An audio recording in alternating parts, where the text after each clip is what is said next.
मध्य प्रदेश के सीधी जिले के आदिवासी विकास खंड कुसमी के अंतर्गत ग्राम सोनगढ़ में शुक्रवार को गोंडवाना गणतंत्र पार्टी के तत्वाधान में वृहद गौण सिंचाई परियोजना बांध के विरोध के साथ अन्य स्थानीय ज्वलंत समस्याओं को लेकर अनिश्चितकालीन धरने का ऐलान किया गया। वहीं मांगों को लेकर कार्यकर्ताओं ने जिला कलेक्टर सीधी और सिंगरौली के नाम तहसीलदार कुसमी को ज्ञापन सौंपा। नमस्कार, आप देख रहे हैं national media the travel post.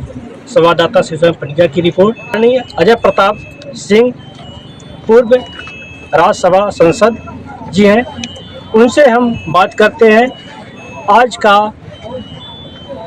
धरना प्रदर्शन का क्या उद्देश्य है, सर बताने का। आज इस सोनगढ़ की माटी में गोंडवाना गणतंत्र पार्टी के सभी कार्यकर्ता और आम जनता एकत्रित होकर दो प्रमुख विषयों पर अपनी आवाज़ बुलंद कर रही है। अभी आपके संज्ञान में आया होगा कि कुछ दिन पहले यहाँ पर बड़े पैमाने पर हैजा फैला हुआ था। उस हैजे के कारण छोटे छोटे बच्चों की मृत्यु हुई है, नौनिहालों की मृत्यु हुई है। ये सही है कि यह स्थान सीधी जिला मुख्यालय से काफ़ी दूर है, किंतु सरकार को इस स्थान पर विशेष रूप से बारिश के मौसम में समुचित ध्यान देना चाहिए। यहाँ के लोग साफ पानी पिएं, यहाँ पर खान पान ठीक रहे और स्वास्थ्य के लिए आवश्यक जो इस मौसम में दवाइयों की आवश्यकता होती है वो प्रचुर मात्रा में यहाँ उपलब्ध रहे, इसकी जवाबदेही सरकार की थी। और कहीं न कहीं सरकार ने इस दिशा में लापरवाही बरती है, जिसका परिणाम ये हुआ है कि लगभग 8-10 बच्चों की संचल में मृत्यु हुई है। यह विषय लेकर हम लोग यहाँ पर धरना दे रहे हैं। दूसरा जो प्रमुख विषय है कि बहुत दिनों से हम झुनझुना सुन रहे हैं कि वृहद गौण सिंचाई परियोजना स्थापित होगी। इस परियोजना के माध्यम से सिंगरौली जिला सिंचित होगा, सीधी जिले का भी कुछ अंचल सिंचित होगा, लोगों को पानी पीने की व्यवस्था होगी। लेकिन अभी तक यह परियोजना जो है केवल भाषणों में रही है अथवा शिलान्यास में रही है। जब भी चुनाव आता है, चुनाव के लिए वोट एकत्रित करने के लिए भारतीय जनता पार्टी के मुख्यमंत्री, भारतीय जनता पार्टी के नेता इसका झुनझुना बजाते रहते हैं, लेकिन अभी तक अमली जामा उसको नहीं पहना पाए। किंतु अभी जानकारी मिली है कि अब उसके लिए फिर से ये कार्रवाई शुरू कर रहे हैं। सोनगढ़ गांव उसका प्रमुख केंद्र है जहां पर यह बांध बनाया जाना है।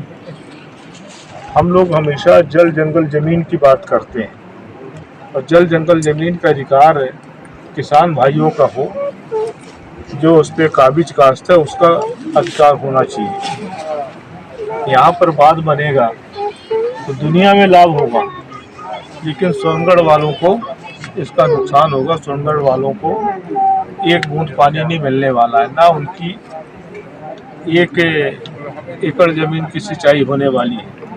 अभी तो सारे के सारे लोग यहाँ से विस्थापित होने वाले हैं।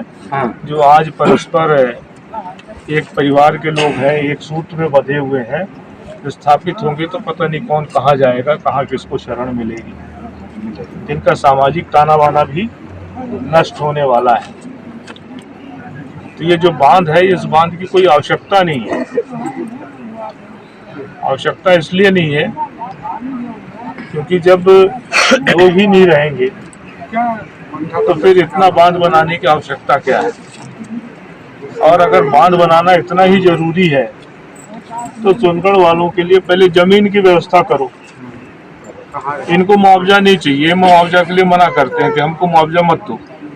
हमारी जितनी जमीन डूब रही है तो जहाँ पर ये सिंचाई होगी इसका पानी जाएगा, वहीं पर जो मध्य प्रदेश शासन की कृषि योग्य जमीन है, या तो हमको वो जमीन दे दो, अथवा जिन किसानों की जमीनें सिंचित होंगी उनसे वो जमीन अधिग्रहित कर इन किसानों के बीच में बांटो, मिले इनको जमीन, तब तो इस बांध का इनको लाभ होगा, तब तो इस बांध बंधने के लिए सार्थकता होगी और ये सहयोग दे सकते हैं। और नहीं तो ये सारे के सारे किसान भाई इस बांध से प्रभावित हैं और इसके मुआवजे की भी जो बात आई है तो विस्थापन के लिए कुछ विहित प्रक्रिया है। उस विहित प्रक्रिया के अनुसार समय समय पर घोषणा होती है। सबसे पहले तो धारा 4 के अंतर्गत ये घोषणा होती है कि कौन कौन से गांव इससे प्रभावित होने वाले हैं। तो अभी ऐसी कोई जानकारी, कोई भी मुनादी इन गांवों में नहीं की गई। फिर धारा 6 का नंबर आता है कि धारा 6 में कौन कौन से खसरा नंबर प्रभावित होने वाले हैं, किस किस गांव के, उसकी जानकारी दी जाती है। तो उसकी भी जानकारी नहीं दी गई है। फिर आगे जब अपन चलते हैं तो धारा 11 का जब समय आता है तो खसरे में कितनी जमीन प्रभावित हो रही है। किसी का अगर बड़ा नंबर है तो 1 एकड़ जा रही है, 50 डिसमिल जा रही है, 2 एकड़ जा रही है, 5 एकड़ जा रही है, 100 एकड़ जा रही है, उसकी जानकारी उसको दी जाती है और उसमें उनके आपत्ति दावे मांगे जाते हैं। क्योंकि जब बड़े पैमाने पर ज़मीनें प्रभावित होती हैं तो लोगों का घर भी प्रभावित होता है। पुरखों ने आम का पेड़ लगाया है, पुरखों ने महुए का पेड़ लगाया है, हमारे कुआं है, हैंडपंप है और जो अन्य सामुदायिक संपत्तियां हैं उसका भी नुकसान होता है। इसकी भी जानकारी दी जाती है। और फिर जो हमारे ग्रामीण स्तर के कर्मचारी भाई हैं, आंगनबाड़ी कार्यकर्ता की नियुक्ति जो है उस गांव विशेष के लिए होती है, उस आंगनबाड़ी केंद्र विशेष के लिए होती है जहां पर उसका घर है। जो पंचायत का सेक्रेटरी है, अभी ये व्यवस्था हो गई कि उसका ट्रांसफ़र हो जाए, नहीं तो पंचायत सेक्रेटरी की नियुक्ति भी पंचायत के लिए होती थी, रोजगार सहायक की भी नियुक्ति उसी ग्राम पंचायत के लिए होती थी, सेल्समैन की भी नियुक्ति उसी ग्राम पंचायत के लिए हुआ करती थी।